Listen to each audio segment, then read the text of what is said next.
Donc, pour le numéro 2 de l'opératoire 4, on nous demande de prendre une commande tableau. On va avoir une commande tableau et récupérer la valeur maximale et minimale. Ça, on sait déjà faire ça. Ça ne va pas être très compliqué. Alors, on l'a fait avec le devoir 2. Et qui sont présents dans le tableau, ainsi que la moyenne de toutes les valeurs du tableau. Donc, si on n'a pas encore fait ça, donc allons-y tout de suite. Donc, je vais directement. Alors, je n'ai rien à faire, donc je vais faire fichier nouveau VI. On va tout de suite le sauvegarder, donc CTRL S rapide. On fait numéro. J'ai mon numéro 2 ici qui apparaît même dans mon explorateur de projet.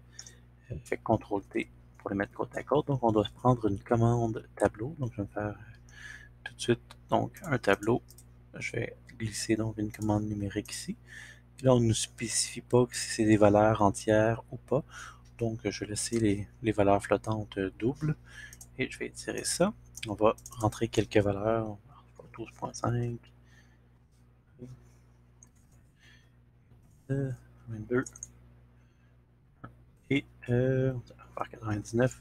Il y a 5 valeurs. On aurait pu en faire plus, mais c'est suffisant. On n'oublie pas aussi de faire désigner les valeurs actuelles comme défaut, comme ça on n'aura pas à les rentrer une autre fois si on rouvre le tableau. Donc on va avoir les valeurs min et max, ce qu'on va faire tout de suite, donc avec la fonction ici, donc max et min dans le petit tableau. Donc je rentre mon tableau ici, donc valeur max, créer un indicateur qui s'appelle déjà valeur max, on va laisser tel quel. Ensuite, valeur min, créer un indicateur, valeur min ici. Si j'exécute ça, ça devrait bien aller. Et on nous demandait donc 99 valeur max, 1 valeur min. On ne nous demandait pas à quelle position dans le tableau on les avait, donc on va laisser faire. Et on nous demande la moyenne de toutes les valeurs du tableau. Il y a deux façons de faire ça. On connaît déjà, je pense au laboratoire 1, qu'on avait fait la somme des éléments d'un tableau. Donc on avait ici, si je vais dans le numérique, je peux additionner les éléments d'un tableau. On pourrait additionner tous les éléments. Et on connaît aussi une fonction qui nous donne la taille du tableau.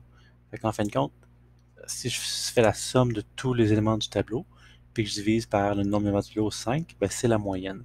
Et techniquement, je pourrais prendre mon tableau, donc faire la somme de tous les éléments du tableau, et aller chercher aussi la taille de mon tableau. Donc j'aurais 5 ici. La somme de tous les éléments du tableau, je ne sais pas ce que ça fait, là, mais c'est quelque chose autour de 20.5 plus 22, ça me fait 42.5, 43, plus 99, donc 143.5. Puis là, je diviserais par 5, cette valeur-là. Donc, on pourrait faire ça, on aurait un petit peu moins que 30. On peut tout de suite le tester, donc je pourrais diviser les deux valeurs ensemble. Donc, la somme divisée par la taille, créer un indicateur. Ça, on va l'appeler moyenne.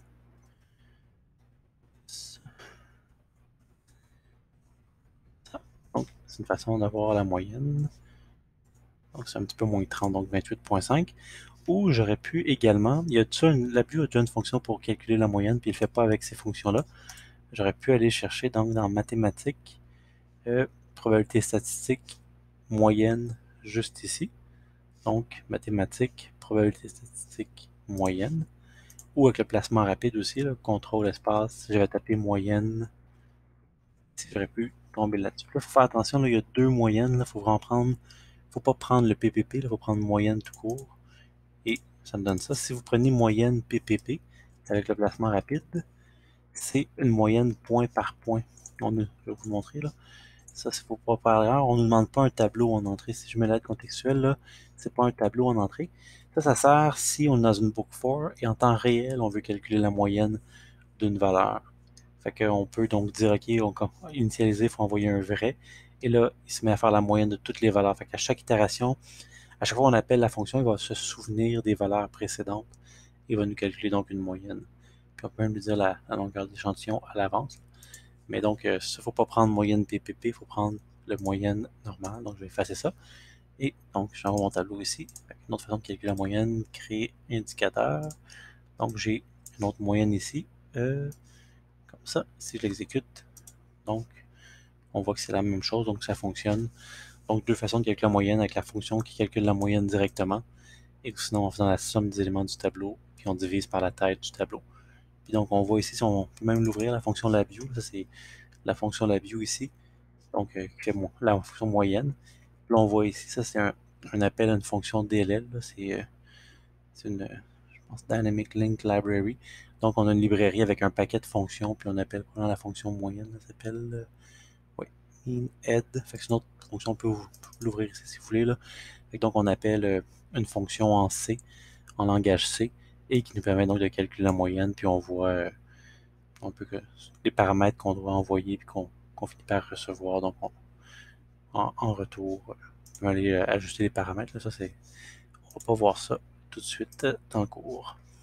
Donc, c'est juste pour vous montrer que c'était vraiment pas, on n'utilisait pas cette fonction-là pour calculer la moyenne. C'est une fonction en C qui calcule directement la moyenne.